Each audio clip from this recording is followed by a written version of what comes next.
Hello and welcome to History Bubble, Tasmania. Last episode we saw the struggles against starvation and bushranging in early colonial Tasmania. But now, when they're going past these problems, a whole new set of complications will befall upon the island. The biggest of these came from the fact that Van Diemen's Land was not a separate colony from New South Wales, and because of this, many of the governors of New South Wales like to send the convict with the worst crime to Tasmania. Over there, no longer as much of a problem to them, but it was for the authorities on Van Diemen's Land. Those troublesome convicts prompted the creation of a secondary penal station, similar to that of Norfolk Island, to punish those who committed a crime in the prison.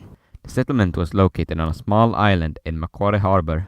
This prison within a prison was to have power to enact punishment without need for court. Some examples of this are up to half a month of solitary or 100 lashes.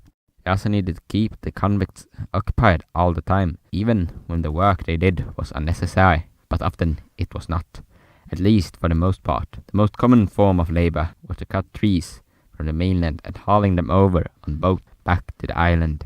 But the boats did not carry the wood all the way ashore, and to get it there, the convicts needed to drag the logs out of the waist-deep water up on shore, which in some cases could take hours. This often left them soaking cold when it was time to sleep on the hard ground, or if they were lucky, on some rags. The next morning, their 16-hour work shift would start again. When it was time to eat, the convicts were given meat several years old, bread, and some oatmeal. But if a convict started to be uncooperative, the meat would escape his diet, resulting in a loss of protein, making work harder. Another problem with the convict diet was the lack of vitamins and greens, leading to scurvy among other diseases, and it was uncommon to see someone not affected by this. Punishment could even be enacted upon you without any bad intention, as if an item was stolen from you, or a tool accidentally broke in your use, 50 lashes were enacted. Another punishment was to hire convicts as guards and floggers, leaving them with a dilemma, as if they refused or they did job poorly, they would be punished, and if they did it well, the other convicts would want revenge on them. This was hard for the others to do, until they were relieved from duty, which resulted in that when a convict became a guard, they could not stop. These conditions were so horrible, many started to do anything to get out of there. At first, this was just convicts hurting each other, and then reporting as witnesses. Trial, where their testimonies would be so muddled, no conclusion could be had. But soon, others started to take this to an extreme, and killed other convicts, just to be sent to trial, and it hanged themselves. You may now ask, why didn't he just commit suicide? And when offenders were asked this question, one answered that he might go to heaven, and another did it just to smoke a cigarette one last time. After a time, as a response to this, execution started to be had in the harbour.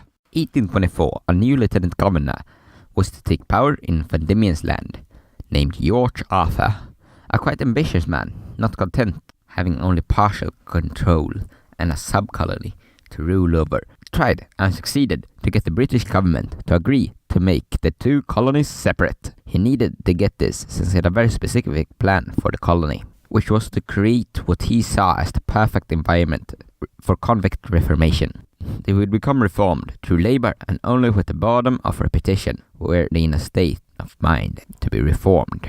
He would achieve this by creating an almost totalitarian state with a system he thought could work by itself if just implemented correctly. He set up an elaborate police system. Everyone needed a travel pass, and everything from tickets of leave to a signing servant had to go through him. He also interrogated, sometimes himself, all convicts on arrival. A 7-tiered system which would assign labour to convicts based on their behaviour, with bad action lying near higher in the scale, and good actions lower. The different tiers were 1. Ticket of leave, 2. Assignment, 3. Government labour, 4. Road work, 5. Chain gang, 6. Penal settlement, 7. Chained in penal settlement. Everyone would start in 2 or 3 in rare cases, and work their way up or down depending on their action. Although rank 1 could not be achieved until 4 years after arrival, and the goal was to escape the system altogether and receive a pardon. Another of the latest stages for well-behaved convicts were employment into the police force. This was because, in many ways, a convict cop was way more effective than a free one, as they had much bigger incentives to do their work well, as if not, they could fall down the ranks. And in some ways, the system showed its effectiveness. And in the same time span as the population tripled, the economy became tenfold. A system so enveloped in the penal system left little room for free settlers, and even less for emancipists. This because if not employing convicts or doing cleric, police or other government work, there was no place for them in the system Arthur had created. And if they did not fit his purpose, and for example started befriending or starting relationship with the convicts, they would immediately have the workers taken from them. The isolation of Macquarie harbour soon led to such expenses that it needed to shut down, although slowly, in favor of a new and less severe settlement for secondary punishment.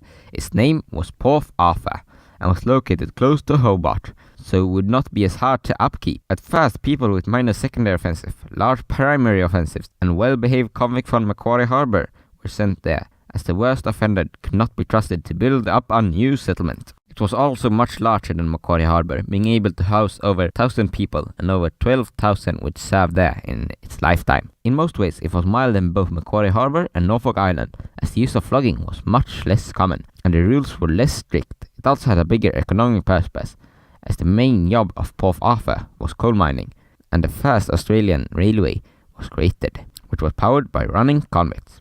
Another of these penal settlements was Point Boy, Latin for boy. As the name implies, it was where child convicts went. This was needed, as children were not wanted by settlers or needed by the government, so of no use, weak, uneducated, and troublesome.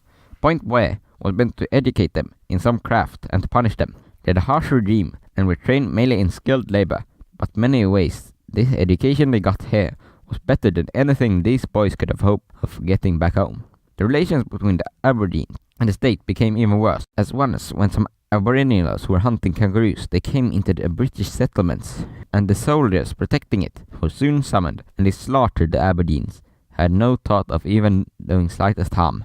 Other bushrangers had even started to hunt Aboriginals for sport. Sealers would sometimes try to buy women from tribes, and when they were refused, they killed the men and kidnapped the women. It was also heard of people cutting off body parts of Aboriginals and feeding it back to them. Aboriginal food supply was also destroyed by settlements and sheep, which roamed almost the entire island, taking food from the local wildlife. Soon the Aborigines had enough of this and started to attack the sheep and shepherds, burning their huts, and sometimes killing some of the British. This started what could be considered a tribal form of guerrilla warfare, as they came from the bush, attacked the undefended villages and hamlets, and in just the first quarter of 1830, 30 such events occurred, which resulted in 8 dead Europeans. These attacks resulted in the convicts and settlements wanting revenge, and they and the police often sent out an expedition where they would hunt and kill the locals, although this was mostly on their own behest, with the government rarely intervening, seeing that the problem lay with the invaders, not the locals. And Arthur proposed a resettlement of the Aborigines to the northeast, where the colonial might had not yet reached, but there was no way of communicating this to them. So the killing and raiding continued, and soon martial law was enacted, and many saw this as a license to kill. But Arthur soon succumbed to the pressure of the angry Australians, wanting something to be done about the Aboriginal threat, so a large expedition against Aberdeen was created, consisting of over 2,000 men, only 500 of which were soldiers. The goal was to use these men as a net to drive the Aberdeen to the Tasman Peninsula, where they could live. But it was a spectacular failure, and barely any had been caught in the peninsula, and only 2 had been killed, and the same amount handcuffed. This was mainly because there were so few left on the island, and when a priest set out to gather their survivors to civilize them, he only found around 250 of them, following to what only could be considered as a prison, where they would be taught the basics of the civilized world. But most died of diseases, and by 1835 only 150 lived. In 1855 the census of the Tasmanian Aboriginals was 15, and in 1876 the last full-blooded indigenous Tasmanian was dead. And that will conclude this episode of History Bubble Tasmania. See you next time.